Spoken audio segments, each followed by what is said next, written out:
Boa noite, Congresso de Iniciação Científica. Eu sou Matheus Virgílio da Silva Ferreira e hoje venho falar um pouco sobre o meu projeto, que é o desenvolvimento de sistema de navegação de robô móvel para descontaminação de ambiente hospitalar.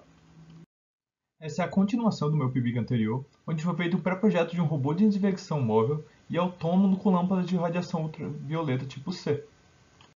Aqui o foco são dois: o aprimoramento dos algoritmos de navegação e localização feitos em simulação e o desenvolvimento de protótipos para teste com base no pré-projeto, conforme a imagem ao lado.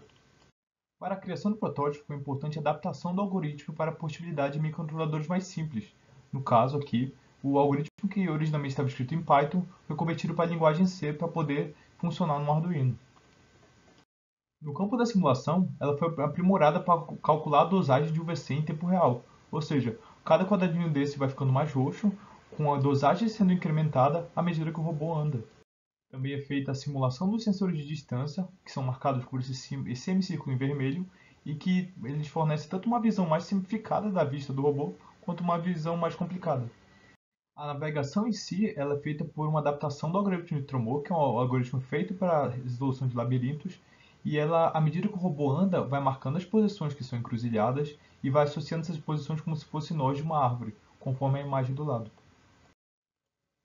Olhando para a simulação em si, a gente vê que o robô segue uma trajetória prioritária até que ele não pode mais seguir por ela, e em cada posição ele vai marcando se existe uma encruzilhada ali para ele retornar posteriormente.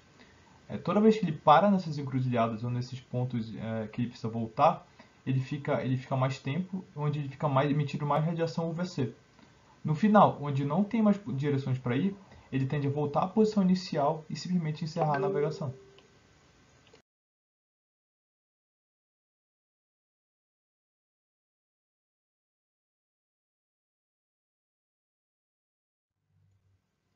Vendo a navegação em si, o robô segue uma trajetória prioritária até que ele não pode mais seguir por ela.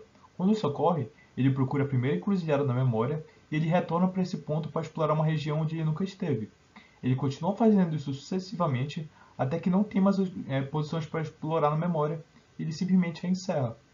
No final das contas, os pontos vão ter marcados com a radiação UVC emitida no total e para saber se foi emitido dosagem suficiente para eliminar 99% dos vírus SARS-CoV-2 daquele ambiente.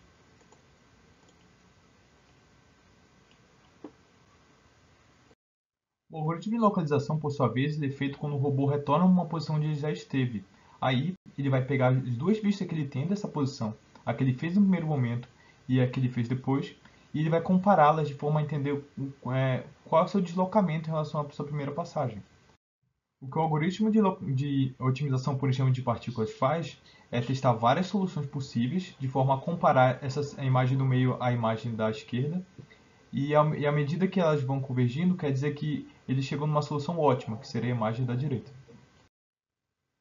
No final, foi utilizado dois protótipos, um maior para verificar se os componentes eletrônicos e mecânicos suportariam a carga do robô, e outro menor para verificar se o algoritmo de navegação simulado ele funciona num protótipo real. Nos testes de simulação, o total de área totalmente limpas passou de 95% em todos os mapas, atingindo 100% em quase todos eles. Enquanto que, no PSO, o erro médio relativo foi inferior a 5% para pequenas variações de deslocamento, ou seja, inferiores a 10 cm, e de até 10% para deslocamentos grandes, de até 30 cm.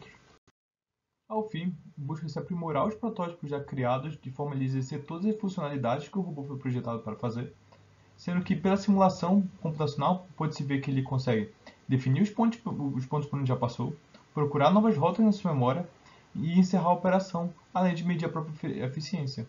Busca-se também, para análise comparativa, estudar novos métodos de navegação autônoma para o robô funcionar. Muito obrigado pela oportunidade de apresentar o meu trabalho nesse congresso científico. Até a próxima!